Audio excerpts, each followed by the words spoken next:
Gloire à Dieu pour toutes choses. Donc, comme la parole de Dieu nous recommande, quoi que nous fassions en parole ou en acte, nous le faisons au nom de notre Seigneur et Sauveur Jésus-Christ, qui est mort sur la croix et qui est ressuscité pour notre justification. Frères et sœurs, procédons devant le Seigneur afin de remettre l'enseignement entre ses mains. Prions. Éternel notre Dieu, nous te bénissons, nous te rendons grâce, Seigneur Dieu, pour ce moment d'édification, ce moment de partage de ta parole. D'ailleurs, Seigneur, tu nous recommandes, Seigneur Dieu, de nous exhorter chaque jour aussi longtemps que l'on puisse dire aujourd'hui, afin qu'aucun de nous ne s'endurcisse de par la séduction du péché. Seigneur, nous sommes encore aujourd'hui à ta table afin de déguster de ta parole, afin de déguster le mets que tu as prévu pour nous en ce moment. Merci encore, Seigneur, pour nos outres qui seront remplis par la foi de ton vin. Et surtout, donne-nous, Seigneur Dieu, de mettre en pratique cette parole afin de ne pas être des auditeurs oublieux. Sois béni, sois glorifié pour toutes choses, Seigneur Dieu, et surtout c'est dans le nom puissant de notre Seigneur et Sauveur Jésus-Christ que nous t'avons ainsi prié. Amen. Amen, gloire à Dieu. Donc, nous allons partager un grand thème aujourd'hui, un thème qui n'est pas nouveau, bien sûr. Et le thème porte sur porter sa croix et suivre le Seigneur Jésus-Christ. Donc, comment porter efficacement sa croix et suivre le Seigneur Jésus-Christ. Donc, le thème porte sur deux éléments. Comment porter efficacement, en premier lieu, sa croix et, en deuxième lieu, suivre le Seigneur Jésus-Christ. Et nous savons que la vie de tous les jours, la vie du chrétien, euh, en fait, tourne autour de ces deux grandes notions, c'est-à-dire porter sa croix et en fait suivre le Seigneur Jésus-Christ. Pourquoi ces deux grandes notions? Parce que un chrétien peut porter sa croix et s'égarer un peu. Parce que je dis ça pourquoi? Parce que quand nous voyons les fausses doctrines, quand nous voyons les faux pasteurs, c'est parce que la plupart euh, des chrétiens qui se sont refroidis, bien qui ne mettent plus leur espérance en Dieu, prennent leur croix et vont plutôt se confier à Baal, vont plutôt se confier à, au faux Dieu, bien au faux pasteur. Donc, une chose est de porter sa croix, mais l'autre chose aussi également de suivre le Seigneur Jésus-Christ. Et la croix du chrétien ici, c'est le fardeau que Dieu a donné à chacun de nous. Et nous savons tous que nous tous, on n'a pas reçu, on a reçu de Dieu ce que j'appelle figurativement parlant les talents. La Bible nous a enseigné sur la parabole des talents. Nous tous, nous avons reçu par la grâce de Dieu, de ce que j'appelle les talents. Et les talents, c'est une image euh, non seulement des dons que nous avons reçus, mais aussi également une image préfigurative d'une croix. Vous voyez un peu, parce que la croix ici, en fait, c'est cette charge-là, mais pas vraiment, j'appelle ça, quand il parle d'une charge, c'est parce qu'en fait, il faut parler dans le sens, par exemple, de persévérer. Donc, c'est une charge utile. C'est un poids utile, une charge utile, un poids utile. Je dis ça pourquoi? Parce que nous tous, nous avons tous reçu quelque chose de la part du Seigneur et nous devons porter cela jusqu'à la fin. Et d'ailleurs, le Seigneur Jésus-Christ nous a enseigné beaucoup de choses en ce qui concerne porter sa croix. Alors, quand nous regardons, même quand le Seigneur Jésus-Christ est allé sur la croix, malgré le fait qu'il a été battu de verge et autres, on l'a fait porter sa croix. Et c'était aussi également la grande image de nos tribulations, en fait, de tout ce que nous sommes appelés à traverser pour obéir à la parole de Dieu ou bien pour suivre efficacement le Seigneur Jésus-Christ. Et l'autre chose, c'est que qu'est-ce qu'il faut retenir dans cet enseignement que je suis en train d'introduire dans porter sa croix et suivre le Seigneur Jésus-Christ? C'est que cette croix-là, elle se porte chaque jour. C'est ça le mystère qu'il y a dans la croix. C'est que ce n'est pas quelque chose que nous portons aujourd'hui et demain, on choisit de la laisser. C'est ça, ça le mystère de la croix et c'est aussi ça la difficulté. Je dis ça pourquoi? Parce qu'il y a beaucoup des enfants de Dieu, beaucoup de chrétiens qui ont porté leur croix, par exemple, durant les premières années de leur marche. Et après, ils se sont fatigués parce qu'ils ont trouvé que non, c'était trop lourd, parce qu'ils ont trouvé que non, vraiment, il fallait qu'ils changent ou bien il fallait qu'ils servent un peu Dieu autrement, un peu comme les autres font dans la corruption et tout. Donc, il faut porter cette croix, mais il faut la porter chaque jour. Chaque jour. Ça fait partie, moi, un peu, ça fait partie de notre vie. Et cela, c'est dans tous les domaines de la vie. Ça peut être dans la société, ça peut être en famille, ça peut être entre collègues. Vraiment, porter cette croix-là, ce n'est pas seulement limité. Voyons, on peut dans l'Assemblée des chrétiens, mais ça s'étend sur plusieurs éléments. Ça veut dire que ça peut être la manière dont on se comporte en famille, en société, la manière dont nous gérons nos difficultés au quotidien. Est-ce que quand c'est tellement dur, on abandonne Dieu pour essayer de faire à notre tête avant de revenir, ou bien est-ce qu'on se soumet entièrement à Dieu? Donc, ça, c'est un très grand détail de porter notre croix. Ça, c'était l'introduction de ce grand thème de porter sa croix et suivre le Seigneur Jésus-Christ. Donc, le texte de base, c'est dans Matthieu chapitre 10. On va tourner le Bible dans Matthieu chapitre 10. En fait, c'est quelque part la suite logique de l'enseignement qu'on a eu à faire la dernière fois. Matthieu chapitre 10, à partir du verset 37, on va s'arrêter au verset 39. Matthieu chapitre 10, il est écrit, celui qui aime son père ou sa mère plus que moi n'est pas digne de moi. Et celui qui aime son fils ou sa fille plus que moi n'est pas digne de moi. Celui qui ne prend pas sa croix et ne me suit pas n'est pas digne de moi. Et le verset 38 est assez précis. Celui qui ne prend pas sa croix et ne me suit pas. Le et nous montre tout simplement que les actions sont séparées. Il y a la première action qui est de prendre sa croix et la seconde qui est de suivre le Seigneur Jésus-Christ.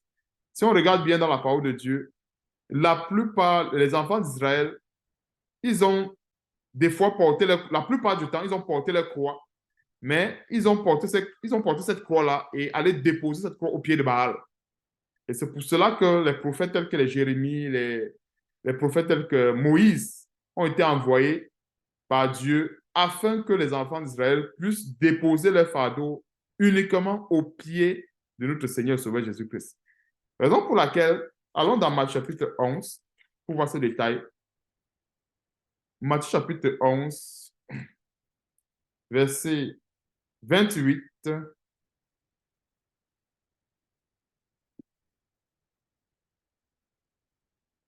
Il est écrit, venez à moi, vous tous qui êtes fatigués et chargés, et je vous donnerai du repos. Deuxième, verset 29, le Seigneur continue en disant ceci, prenez mon joug sur vous et recevez mes instructions, car je suis doux et humble de cœur, et vous trouverez du repos pour vos âmes. Car mon joug est doux et mon fardeau léger. Tu vois le détail. Et le joug, en fait, du Seigneur Jésus-Christ, comme nous voyons, il est léger. Et en fait, cette légèreté du joug, ou bien cette douceur du joug, va nous amener encore dans un autre verset pour qu'on comprenne en profondeur ce que ça veut dire le joug du Seigneur Jésus-Christ qui est doux, le joug du Seigneur Jésus-Christ qui est léger. Parce qu'en réalité, ce joug n'est pas doux pour des rebelles. Parce qu'il faut être clair. Ce joug n'est pas, bien ce fardeau, autant pour moi, n'est pas léger pour des rebelles. Ce fardeau n'est pas doux pour des rebelles. Mais il est doux et il est léger pour ceux qui obéissent et qui se plaisent, bien qui prennent le plaisir à mettre en pratique la parole de Dieu. Là, le joug du Seigneur, bien le fardeau du Seigneur est léger pour eux. Parce que quand on lit le verset 29 et 30, on peut penser que porter le joug du Seigneur, c'est un amusement. C'est pas parce qu'il a dit que c'est doux et léger que c'est forcément, au sens large du terme, que c'est forcément doux et léger. Non, c'est pas forcément doux et léger. Alors, ce verset a du sens lorsqu'il est dans un contexte assez précis. Et on va aller dans ce contexte pour voir quel est le contexte qui donne vraiment, en fait, qui nous permet de comprendre amplement que le joug du Seigneur est doux et léger. Pourquoi est-ce que j'ouvre cette parenthèse? C'est parce qu'il y a plusieurs. En général, quand on les donne des conseils sur se dépouiller, de suivre le Seigneur, il y a plusieurs qui pensent qu'on exagère. Il y a plusieurs qui ont peut-être pensé qu'on est en train de lier les fardeaux pesants sur eux. Parce qu'on leur demande de se débarrasser de telles choses qui ne plaisent pas à Dieu. Or, en fait, se débarrasser de ce qui ne plaît pas à Dieu, pour un chrétien, c'est quelque chose de léger. Est-ce que nous voyons un peu l'explication profonde? C'est quelque chose de léger. Si Dieu nous demande de nous débarrasser de quelque chose, c'est parce que cette chose n'est pas, en fait, c'est pas une bonne chose pour nous. Et en fait, c'est quelque chose qui devait être léger pour nous, c'est-à-dire facile à faire. Et c'est pour cela que nous devons chaque jour crucifier la chair afin que les commandements de Dieu ne soient pas pénibles pour nous. Parce qu'en réalité, les commandements de Dieu vont toujours être pénibles pour ceux qui ne veulent pas s'efforcer à crucifier la chair. Parce que si la chair prend plaisir, parce que la chair, nous connaissons tous les désirs de la chair, les désirs de la chair sont contraires à ceux de l'esprit. Et c'est pour cela que ce n'est pas évident de porter efficacement le fardeau de Christ dans ce cas-là. Mais pour ceux ou bien pour celles qui ont crucifié la chair, le fardeau, ils vont trouver que c'est léger. Est-ce que nous voyons un peu? Ils vont trouver que c'est léger. Donc, allons également dans Michée, qu'on comprenne un peu le poids de ce fardeau, ce que ça veut dire en profondeur. Parce que quand nous voyons porter sa croix et suivre le Seigneur Jésus-Christ, nous venons de voir un détail sur cette croix, c'est que la croix là a un poids. Et ce poids sur le plan spirituel, pour ceux qui obéissent à la parole de Dieu, ce poids est insignifiant. Ça veut dire que c'est léger, mais ça a un poids. C'est ce que je voulais qu'on comprenne. Parce que plusieurs peuvent penser que non, c'est facile. Non, c'est vrai, c'est facile, mais il faut être dans des conditions pour que ce fardeau soit justement léger. Donc, allons dans Michée, chapitre 2, par la grâce de Dieu. Michée.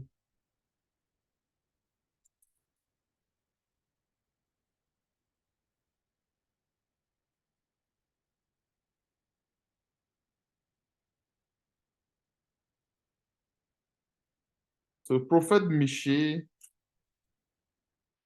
après Jonas.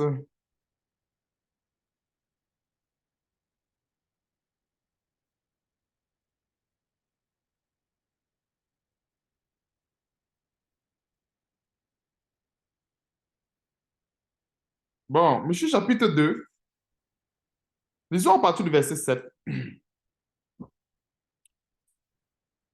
Oses-tu parler ainsi, maison de Jacob? Et l'Éternel est-il prompt à s'irriter? Est-ce là sa manière d'agir? Mes paroles ne sont-elles pas favorables à celui qui marche avec droiture? Si nous voyons ce détail. Mes paroles ne sont-elles pas favorables? Donc, nous avons la faveur de Dieu lorsque nous marchons dans la droiture. Est-ce que nous voyons un peu la déduction logique de ce verset? C'est pour dire qu'en fait, comme les enfants d'Israël, la plupart marchaient dans la désobéissance, ils étaient tout le temps dans, ils étaient tout le temps dans les problèmes. Et certains pouvaient trouver que non, la parole de Dieu, là, vraiment, il y a un problème avec. Comme les enfants d'Israël reprochaient tout le temps à Moïse du fait que Moïse les a conduits dans le désert pour les faire périr. Or, Moïse les a conduits dans le désert comme un chemin pour qu'ils arrivent plus tard à la terre. Enfin, le désert était en fait ce lieu-là où ils devaient offrir des sacrifices à Dieu pour plus tard arriver à la terre promise. Or, on a vu que avec Moïse, le désert s'est plutôt transformé en quoi? En un cimetière. Ce que nous voyons un peu.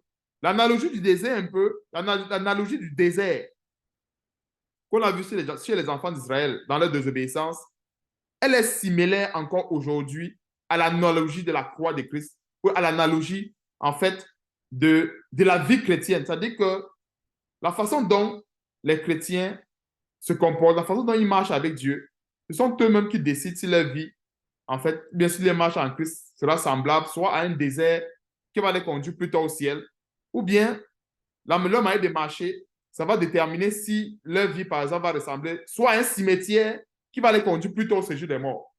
Est-ce que nous voyons un peu la similitude? C'est parce que justement, ceux qui marchent dans l'intégrité, ceux qui marchent dans la droiture, en fait, ont automatiquement la faveur de Dieu. Et c'est pour cela que Dieu parlait ainsi, en disant, l'Éternel est-il prompt à s'irriter?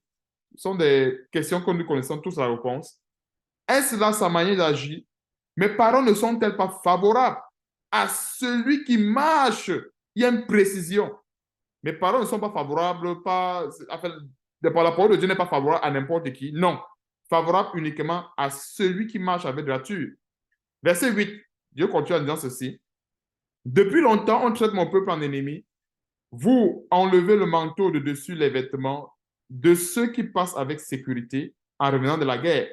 Vous chassez de leur maison, chéris les femmes de mon peuple. Vous ôtez pour toujours ma parure à leurs enfants. Levez-vous et marchez, car ce n'est point ici un lieu de repos.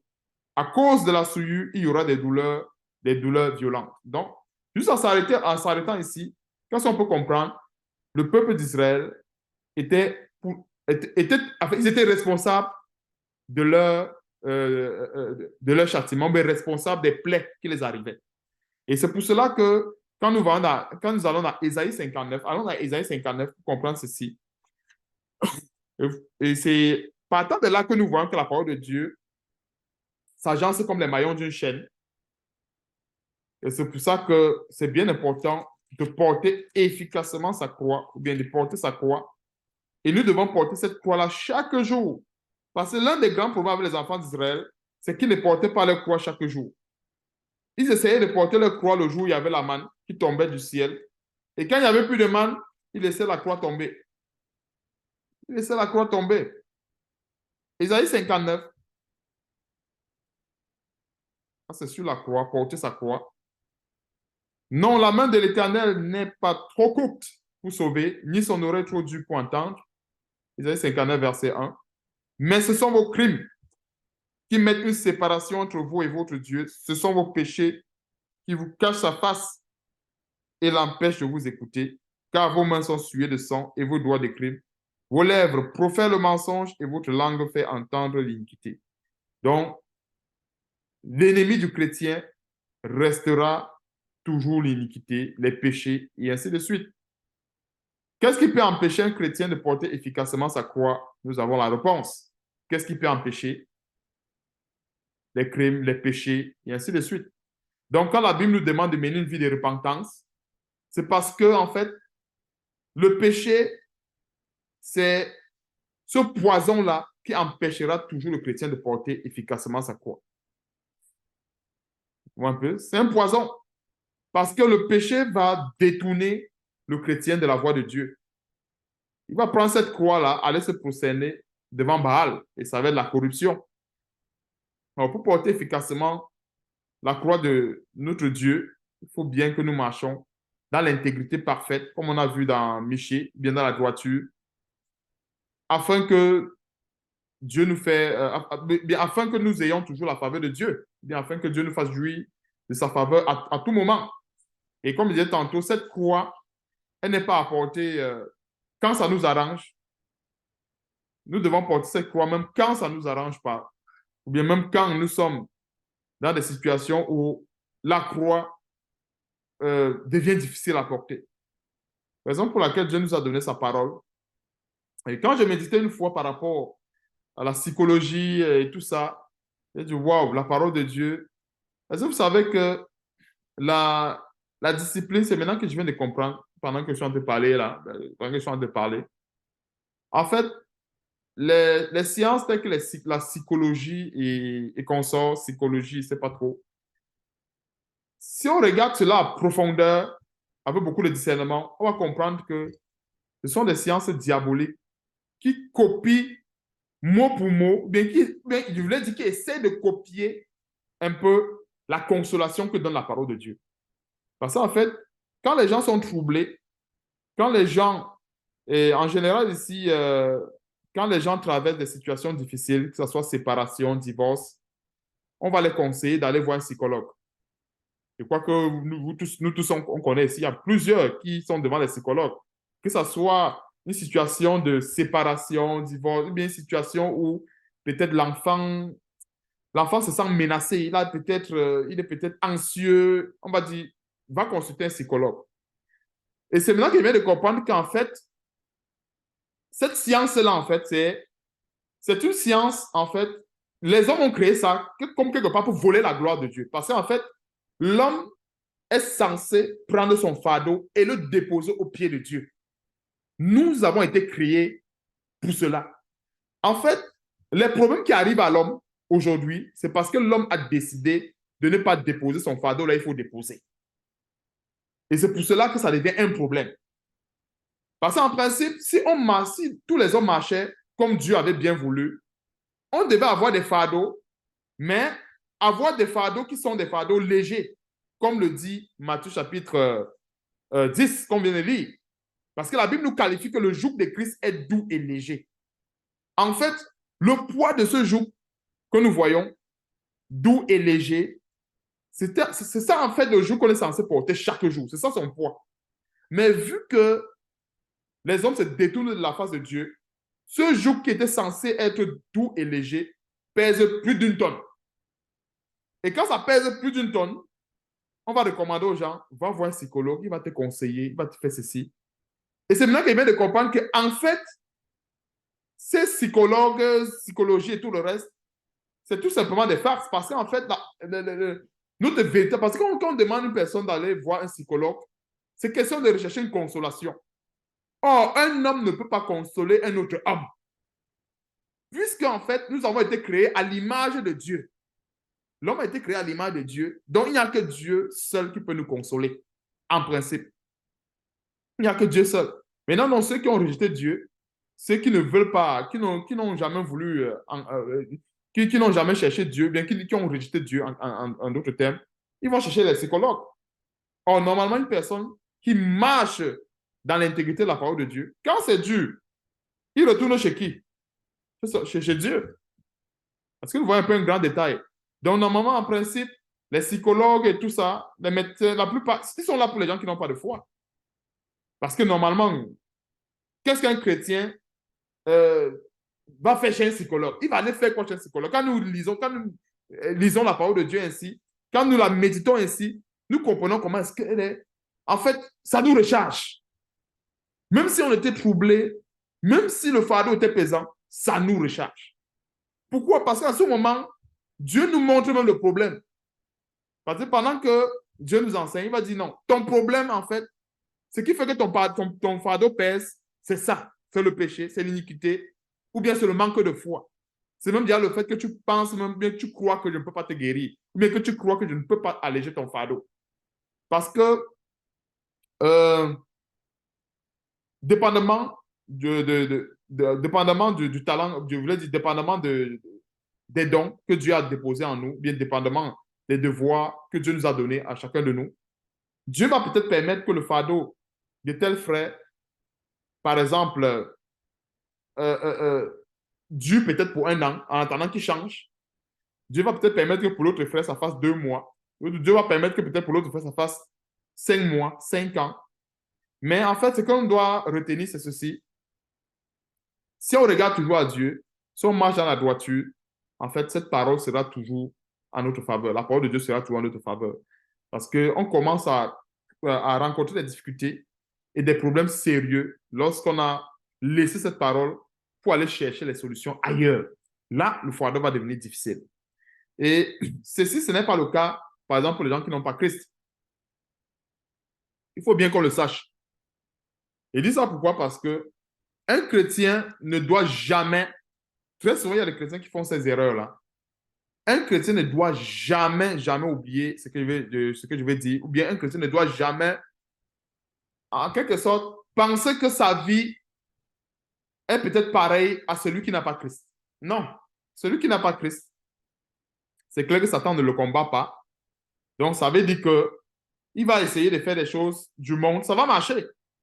Ou un peu, imaginons un chrétien, par exemple, qui cherche le boulot ou qui cherche à avoir peut-être, à émerger, à avoir telle chose de... En fait, il est bloqué. Il a besoin d'un boulot, normalement, payer ses factures et tout. Ça se pourrait qu'il traverse des difficultés, euh,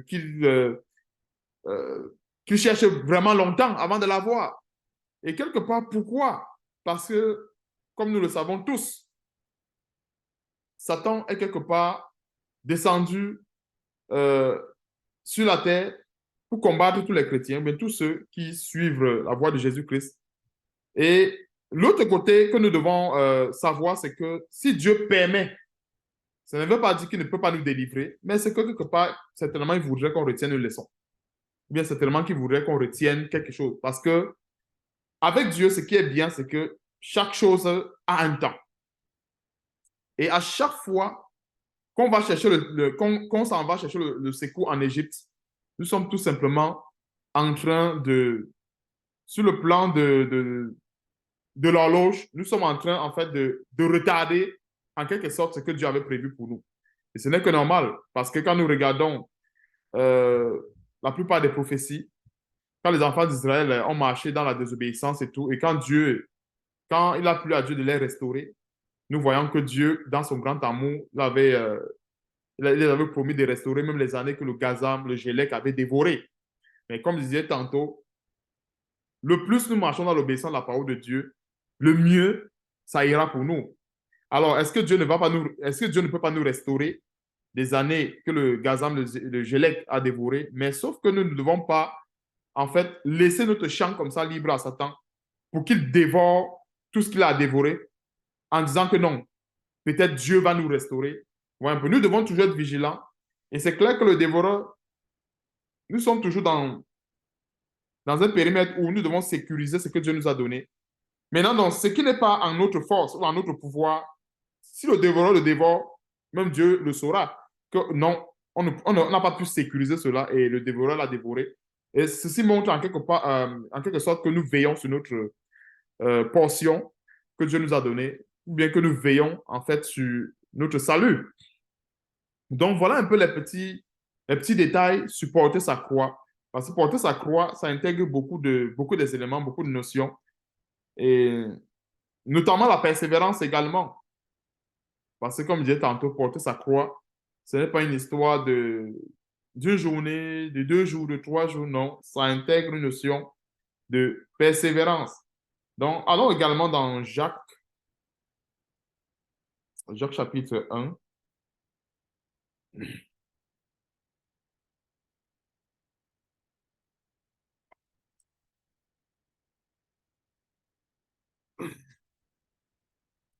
Jacques chapitre 1, à partir du verset 2, porter sa croix.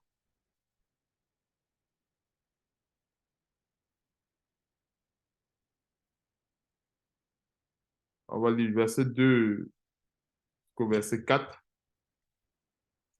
Mes frères, regardez comme un sujet de joie complète.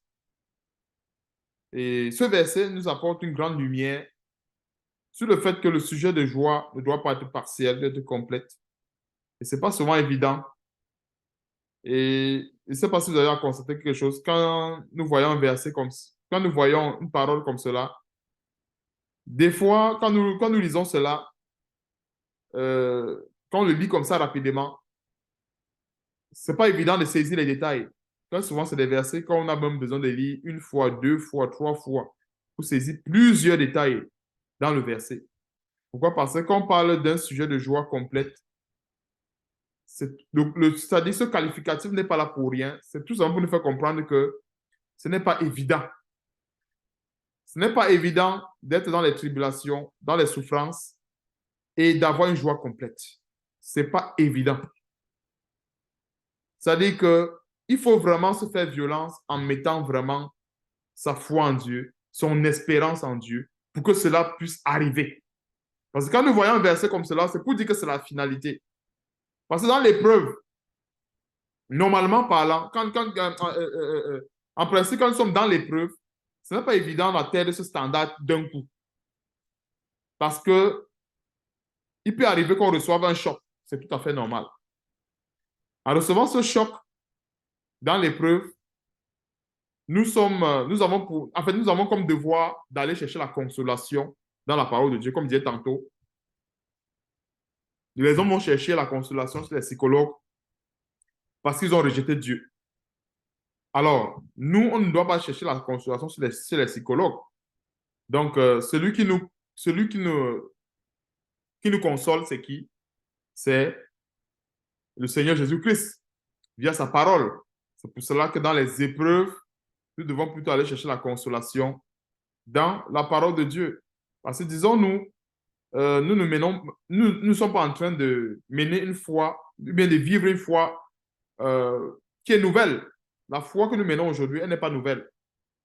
Donc, c'est pour dire que les difficultés que nous avons aujourd'hui, si nous allons dans la parole de Dieu, nous allons trouver à coup sûr une réponse.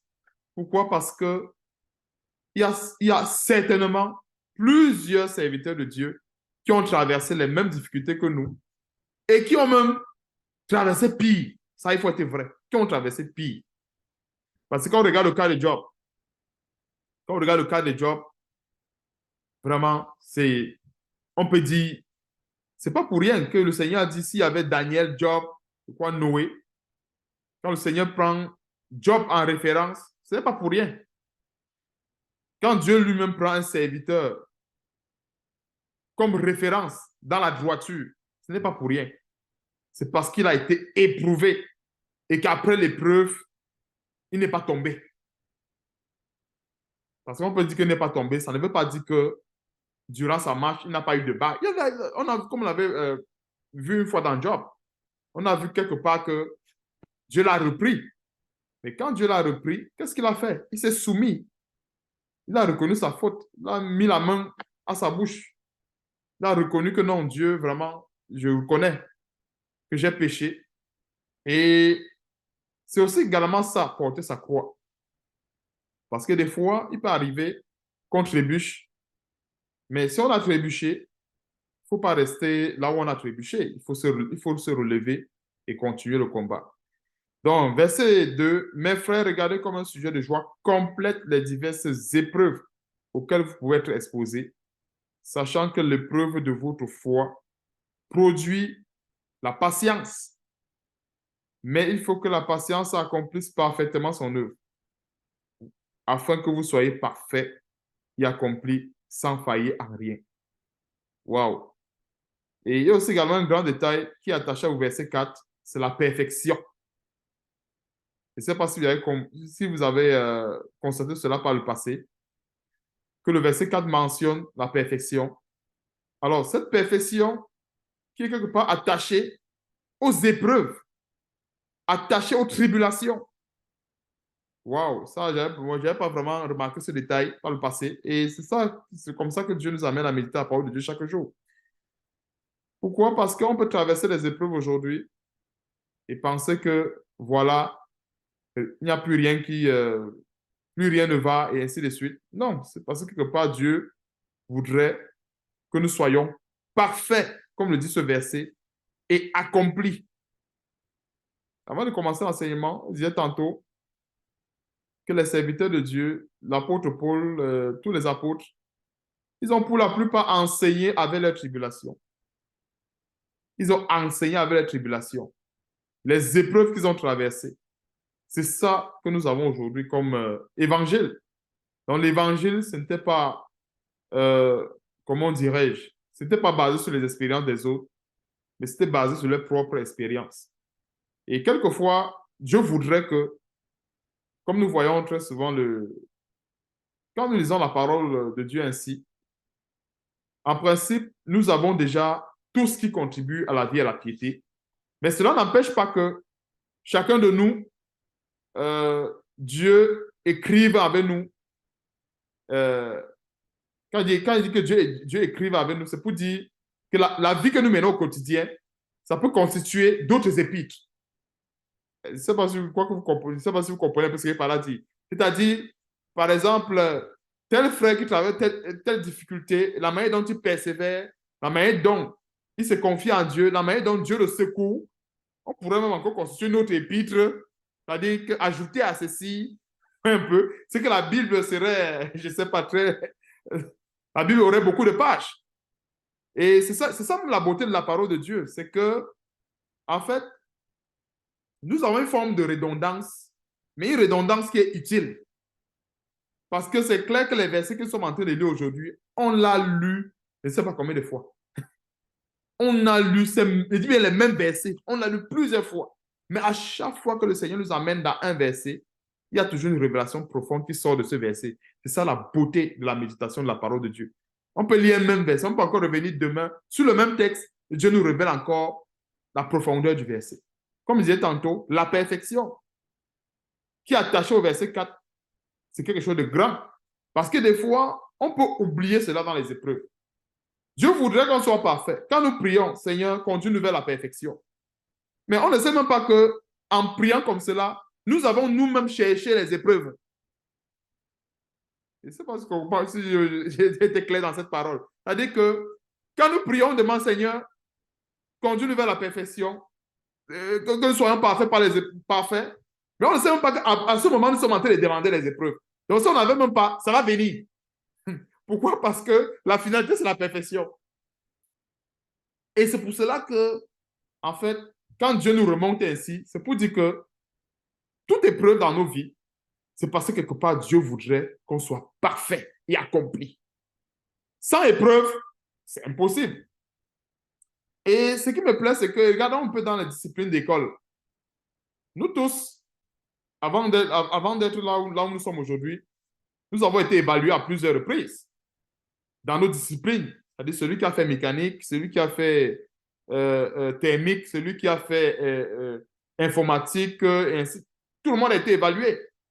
Mais pourquoi est-ce qu'il fallait nous évaluer pour nous qualifier? Pourquoi? Parce que, quelque part, c'est à l'issue de l'évaluation qu'on peut décider si tel mérite tel niveau de connaissance, ou tel diplôme ou tel diplôme. C'est exactement pareil avec la foi. C'est le même, c'est-à-dire que c'est... En fait, tout ce qui se passe dans le domaine des sens, ce n'est que le copier. En fait, ce n'est qu'une image spirituelle. Donc, disons-nous que dans la foi chrétienne, nous sommes, nous sommes avec Dieu comme dans une école. Mais cette école-là, où il n'y a jamais de fin. C'est ça qu'il faut se dire. Nous sommes dans une école où il n'y a jamais de fin. Quand je dis qu'il n'y a jamais de fin, c'est que Dieu ne va pas dire que mon frère ou bien mon fils, tu as déjà eu le doctorat, repose-toi. Non. Après le doctorat, il y a un autre diplôme qu'il va falloir composer. Après l'autre diplôme, il va encore avoir un autre diplôme, un autre diplôme, un autre diplôme. Et les examens vont se terminer le jour où Dieu va appeler son serviteur. Est-ce que nous voyons un peu la logique selon Dieu? Les examens se terminent le jour où Dieu l'appelle. Parce que quand le Seigneur Jésus-Christ revient, il revient avec le diplôme. C'est-à-dire qu'il ne revient pas pour une autre école. Non, il revient avec le diplôme. Maintenant, donc pour ceux qui auront passé, il va leur dire, mettez-vous à ma droite. Il va remettre le diplôme de chacun.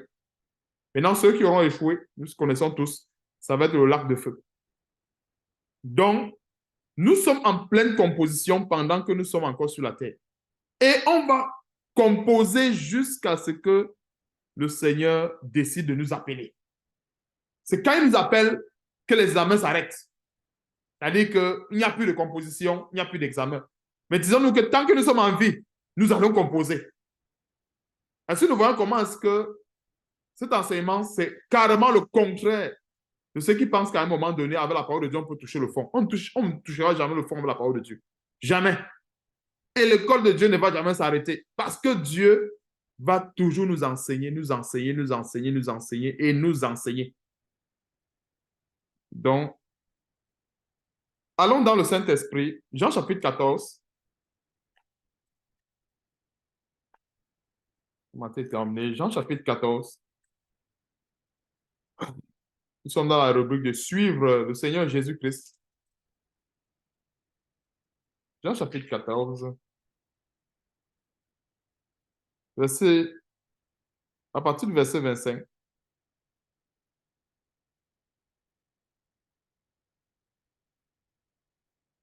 On va s'arrêter au verset 27. Je vous ai dit ces choses pendant que je demeure avec vous. C'est-à-dire que le Seigneur Jésus-Christ, c'était lui qui était la Bible parmi ses disciples. Maintenant, nous avons toujours la parole de Dieu avec nous. Et nous avons aussi également, en plus de cette parole, le consolateur pour nous éclairer, pour nous enseigner et révéler les profondeurs, et nous révéler autant pour moi la profondeur de cette parole. Verset 26. Mais le consolateur, l'Esprit Saint que le Père enverra en mon nom, vous enseignera toutes choses, comme il le fait présentement, vous enseignera toutes choses et vous rappellera tout ce que je vous ai dit. Ce que nous voyons, ce grand détail. Donc, on ne peut pas suivre le Seigneur Jésus-Christ sans le Saint-Esprit, sans l'Esprit de vérité. Nous voyons qu'il faut porter sa croix, mais l'Esprit de vérité, le Saint-Esprit, nous avons besoin de cet esprit. Pourquoi? Parce que c'est cet esprit qui va nous conduire dans toute la vérité. Verset 27. Je vous laisse la paix. Je vous donne ma paix. Je ne vous donne pas comme le monde donne. Pourquoi il y a ce comparatif? Je ne vous donne pas comme le monde donne. Je disais tantôt, la plupart des chrétiens, que je qualifierais de faux chrétiens, qui ne croient pas en Dieu, vont prendre leur fardeau, aller déposer devant les faux pasteurs, aller déposer devant Baal. Et pourquoi est-ce qu'ils vont déposer leur fardeau devant Baal? C'est parce qu'ils recherchent la fausse paix. C'est pour ça que le Seigneur Jésus-Christ mentionne « Je ne vous donne pas comme le monde donne ». Le monde donne la paix avec quoi? Le péché.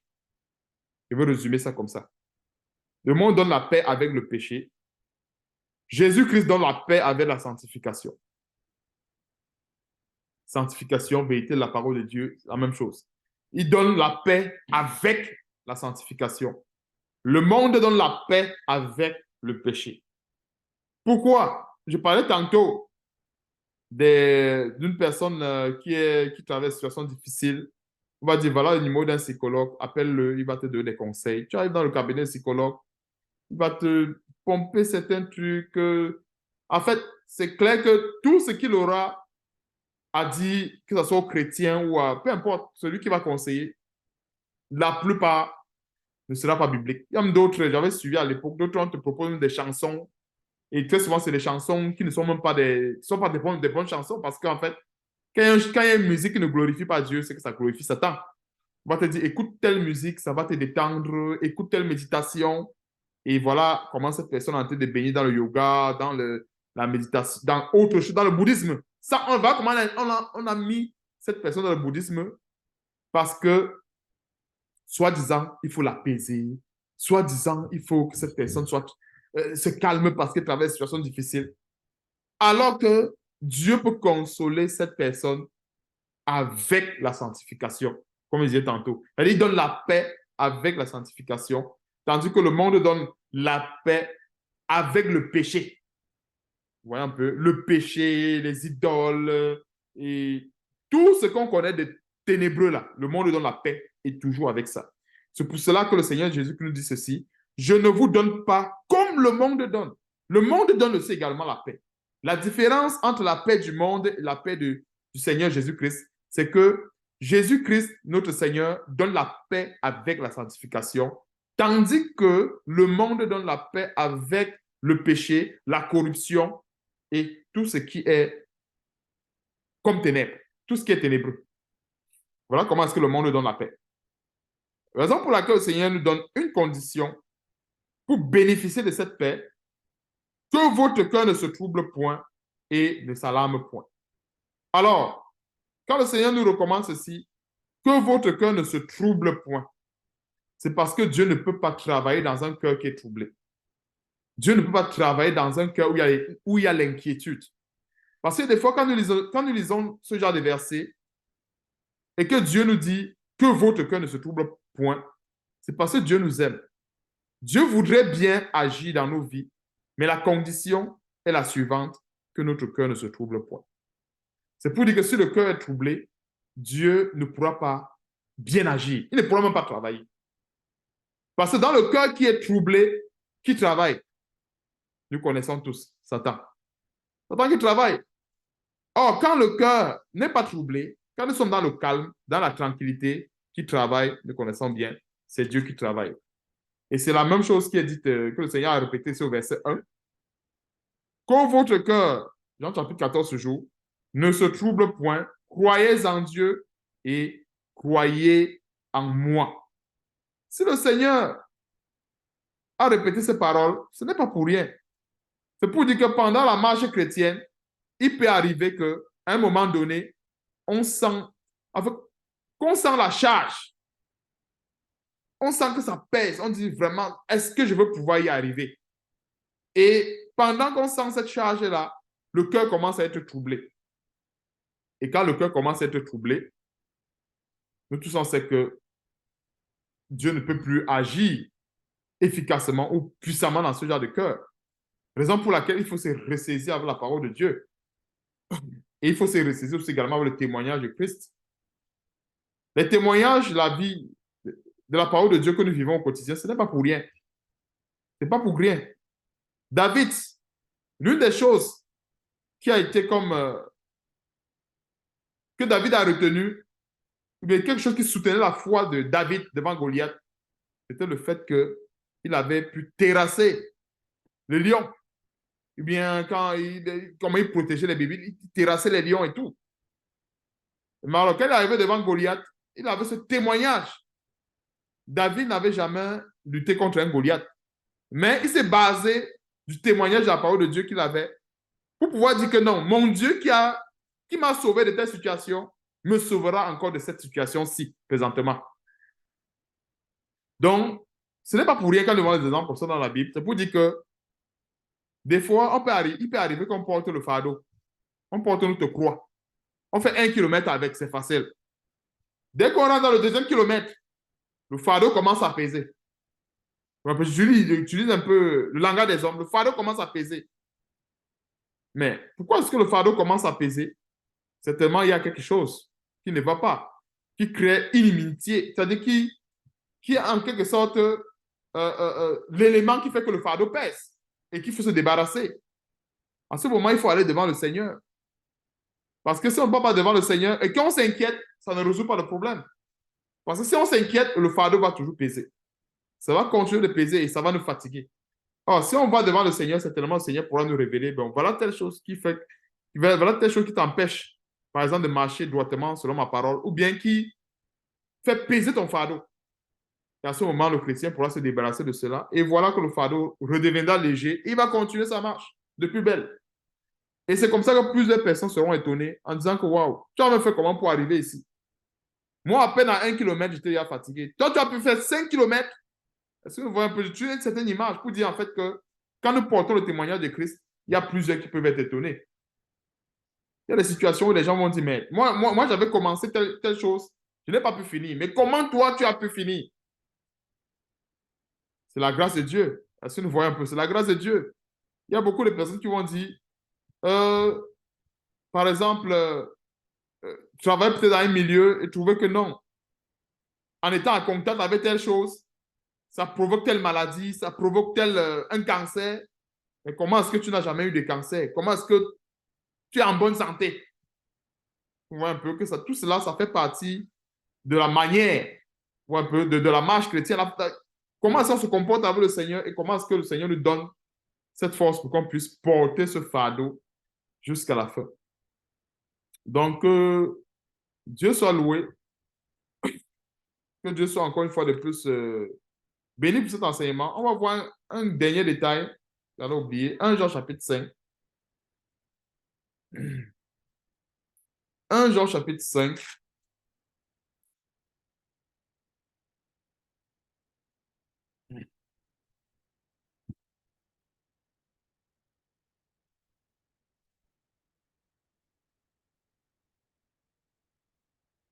À partir du verset 3.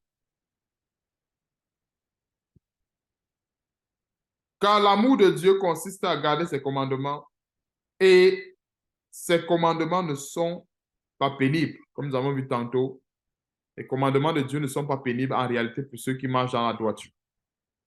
Donc, c'est quand la Bible dit que les commandements de Dieu ne sont pas pénibles, il faut vraiment mettre ce verset dans un contexte précis pour qu'on comprenne que oui, c'est dans ce contexte que les commandements ne sont pas pénibles. Maintenant, pour les chrétiens, un pied dedans, un pied dehors, ces commandements ça va peser plus, ça va peser des tonnes. C'est clair, ça va peser des tonnes. Vous voyez un peu, c'est clair. Parce que si il faut marcher peut-être de la gauche vers la droite, je ne sais pas, il faut avancer. Nous sommes dans un tunnel où il faut avancer, alors qu'il y a d'autres personnes qui marchent à reculons. C'est clair que ceux qui marchent à reculons vont avoir des sérieux problèmes. Parce que le tunnel a été conçu pour qu'on avance. Nous voyons un peu. Donc, celui qui est dans le tunnel, lui, doit seulement avancer. Et c'est comme ça la marche chrétienne. La marche chrétienne, c'est avancer, avancer, avance, avance, avance, avance. Jamais recul. C'est ça la marche en Jésus, avec le Seigneur Jésus-Christ. Et quand je dis que la marche chrétienne, c'est avance, avance, nous avons beaucoup de versets qui nous montrent que même quand c'est difficile, le Seigneur ne dit pas que non, on retourne en arrière. On a le cas de la femme de Lot qui s'étant retournée a été transformée en statue de sel. Vous voyez un peu que l'une des révélations du fait qu'elle s'est retournée et qu'elle a été transformée en statue de sel, c'est en fait le sens concret de la marche. Parce que la marche chrétienne, c'est avancer. Ça vous comprenez un peu. C'est avancer, avancer. On ne se retourne pas. On ne cherche, on ne va pas à reculons. Parce que celui qui va à reculons, normalement, va dans le sens concret que le courant et personne ne peut lutter contre Dieu. Personne. Parce que celui qui va dans le sens contraire, c'est la mort. Parce que nous sommes dans une voie où on avance. C'est Dieu, on avance. Et je ne sais pas si vous avez à constater ça. Des fois, il peut arriver qu'on a des difficultés. On peut avoir certains fardeaux. Mais dû au fait que nous, on met la foi en Dieu et on croit que non, cette chose, le fardeau va passer et qu'on avance, finalement, ça finit par passer. Vous voyez un peu ça. Dès qu'on a traîné une charge, bon, à un moment donné, on oublie même la charge. Ça dit que tu dis, OK, c'est là, mais j'oublie. Dieu m'a dit ceci, que je ne dois pas m'inquiéter. Donc, c'est là, mais je fais comme si la charge n'était pas là. Je continue de marcher. Et finalement, on se rend compte que hey, la charge n'est plus là. C'est comme ça. Et voilà comment est-ce que Dieu voudrait qu'on marche. Maintenant, celui qui va se soucier de la charge, ah non, il y a une charge de 10 kilos. Non. La personne va trouver ça pesant et vraiment, ça va être très difficile. Donc voilà, voici les notions qu'on peut retenir dans la marche chrétienne. Comment suivre le Seigneur Jésus-Christ, comment porter vraiment efficacement sa charge. Je dis ça pourquoi? Parce que quand nous voyons beaucoup d'exemples comme ça dans la parole de Dieu, c'est en fait pour nous enseigner qu'avec la marche chrétienne, il n'y a pas du retour.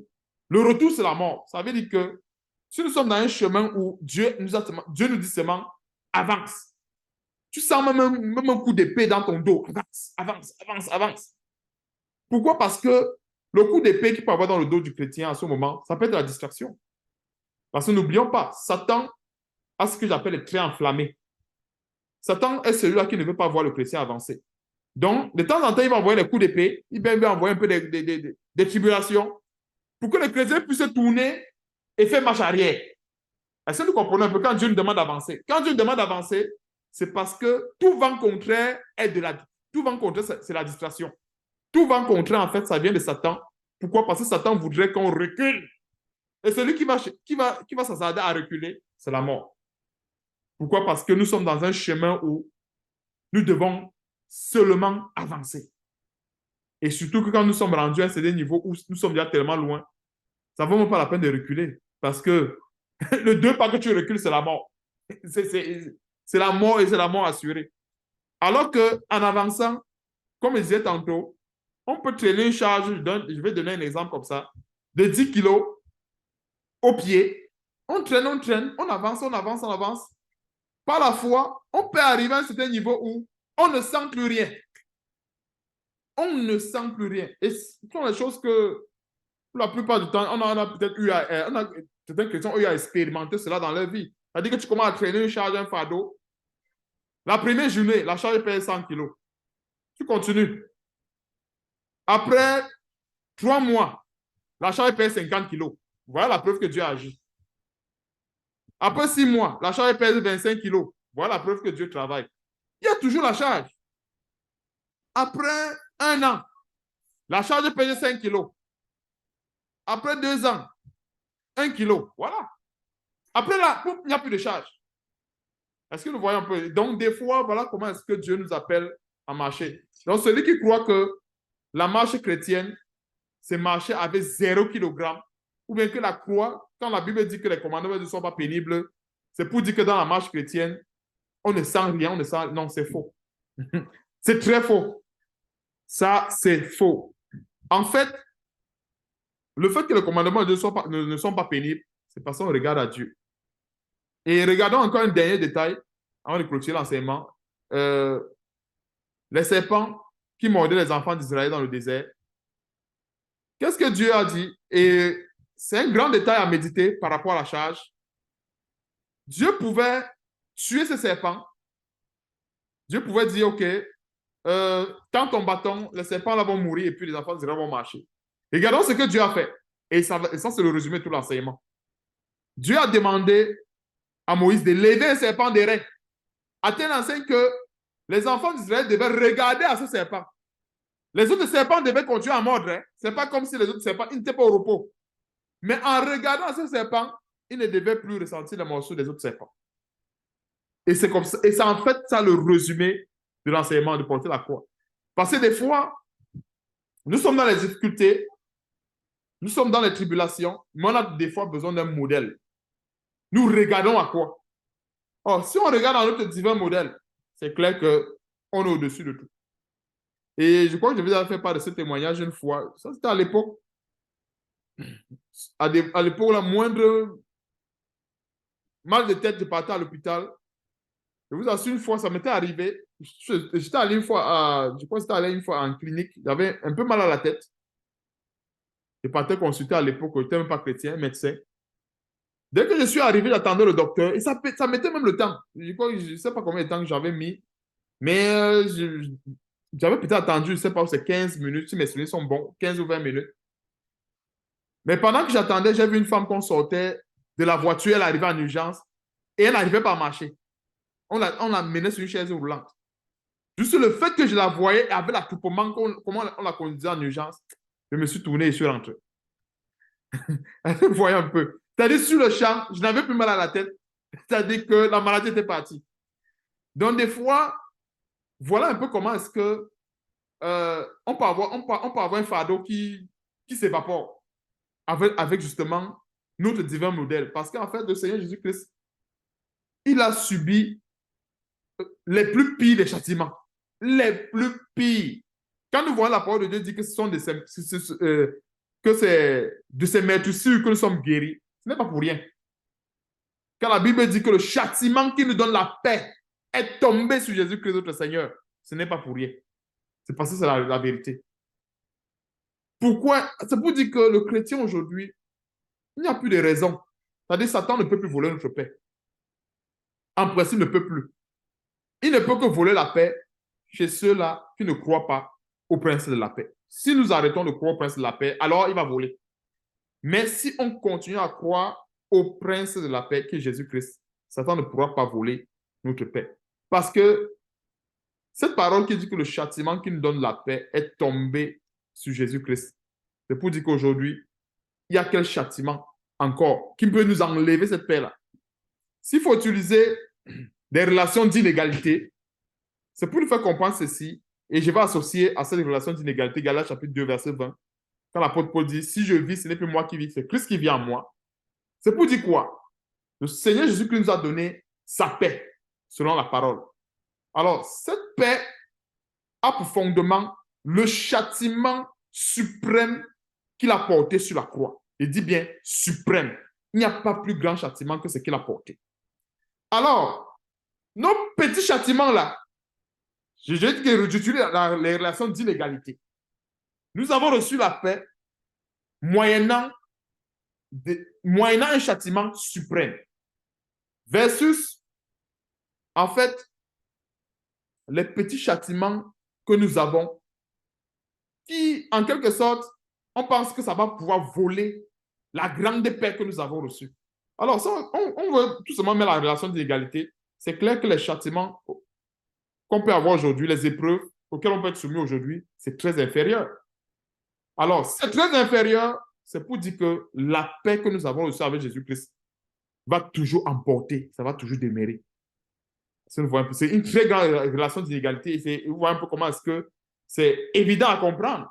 C'est pour dire que s'il y a n'importe quelle épreuve aujourd'hui, en fait, il n'y a aucune raison que je ne sois pas en paix. Pourquoi? Parce que la paix que j'ai reçue en Jésus-Christ, en fait, je l'ai reçue au prix d'un grand sacrifice, au prix d'un grand châtiment.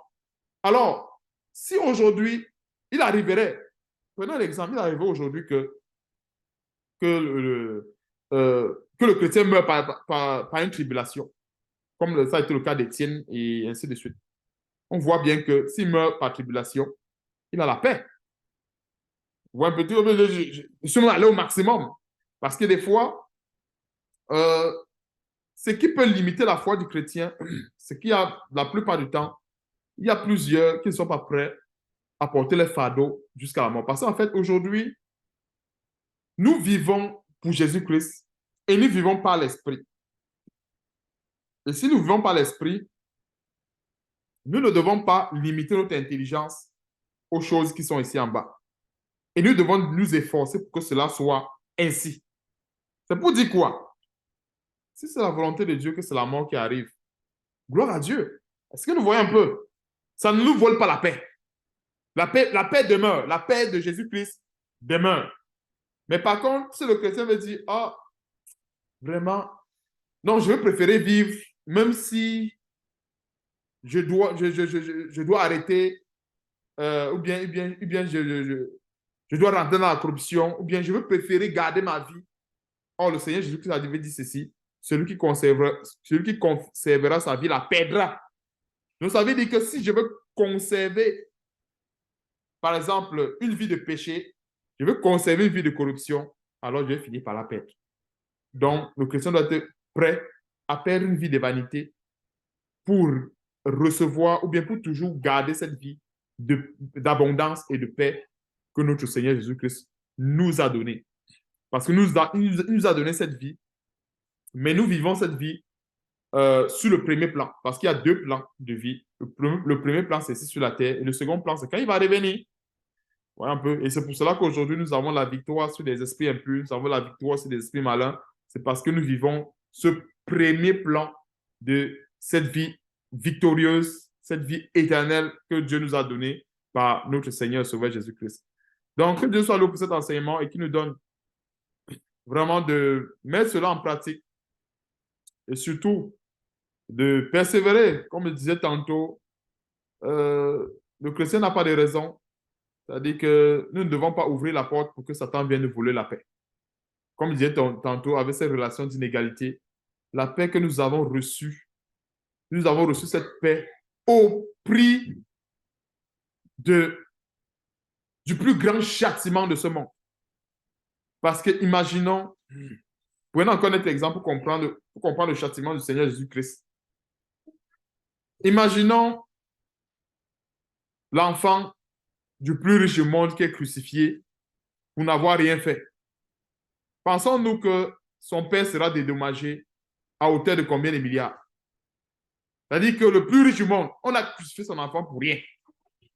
Pensons-nous que son enfant sera dédommagé à hauteur. C'est-à-dire que après les investigations, on trouve qu'on vient de crucifier l'enfant peut-être d'Elon Musk et qu'il a obtenu gain de cause en cours. On a crucifié son enfant pour rien. L'enfant est mort. Et il faut dédommager Elon Musk, par exemple. Prends un exemple, n'importe quel milliardaire. Il faut le dédommager.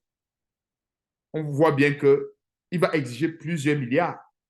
Mais cependant, il ne s'agit pas d'un simple mortel. Il s'agit du Fils de Dieu qui a été crucifié pour rien. Le Fils de Dieu, créateur du ciel et de la terre. Alors, pourquoi est-ce que je rentre dans ces détails? C'est en fait pour confirmer ce verset de 1 Corinthiens chapitre 6, au verset 20, qui dit ceci. Nous avons été rachetés à un grand prix. C'est pour confirmer ce verset. Et ce grand prix-là, à ce grand prix, s'attache la paix que nous avons reçue. Il faut bien qu'on le comprenne. Nous avons été rachetés à un grand prix. Ça, c'est 1 Corinthiens chapitre 6, verset 20. Et à ce grand prix est rattachée la paix. Donc, c'est pour dire que je n'ai plus d'excuses aujourd'hui pour ne pas avoir la paix du Seigneur Jésus-Christ. qu'est-ce qui va voler ma paix aujourd'hui? Puisque la paix, là, je l'ai reçue. Et le Seigneur, comme la Bible le dit, nous avons été rachetés à un grand prix.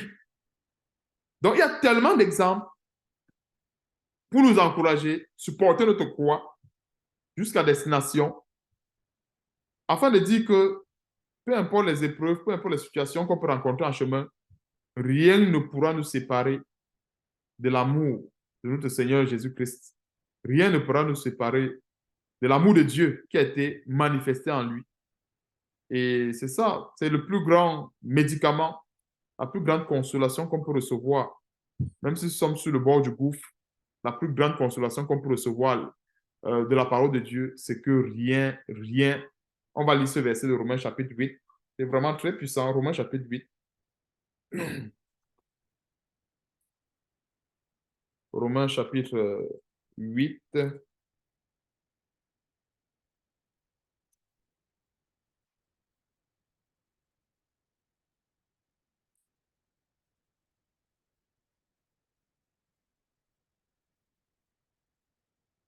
Romains chapitre 8,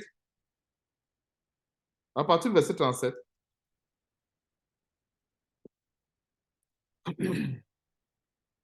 Mais toutes ces choses, mais dans toutes ces choses, nous sommes toujours dans le même bain, hein, les épreuves, les tribulations, la mort, le péril, l'épée. C'est la suite. Verset 37. Mais dans toutes ces choses, nous sommes plus que vainqueurs par celui qui nous a aimés. Alors, ces versets, ce sont des conclusions. Ça s'appuie sur les éléments que nous avons vus tantôt. Le fait qu'on a été racheté à un grand prix, le fait que le Seigneur Jésus a payé un prix fort sur la croix. On a aussi également vu l'exemple avec le serpent d'airain pour sauver les enfants d'Israël, pour les épargner de la morsure des serpents brûlants. Donc, verset 38. Car j'ai l'assurance que ni la mort, ni la vie. Waouh! Et quand nous lisons ce verset, la Bible dit ni la mort. Est-ce que la mort va nous empêcher aujourd'hui? Non. Ni la mort, ni la vie, ni les anges, ni les dominations, ni les choses présentes, ni les choses à venir, ni les puissances, ni les hauteurs, ni la profondeur, ni aucune autre créature ne pourra nous séparer de l'amour de Dieu manifesté en Jésus-Christ, notre Seigneur. Donc, en conclusion, le fardeau du chrétien est censé être léger jusqu'à la fin de ses jours. Il dit, mais censé être léger. Parce que s'il commence à être pesant, c'est parce que quelque part, il y a un problème.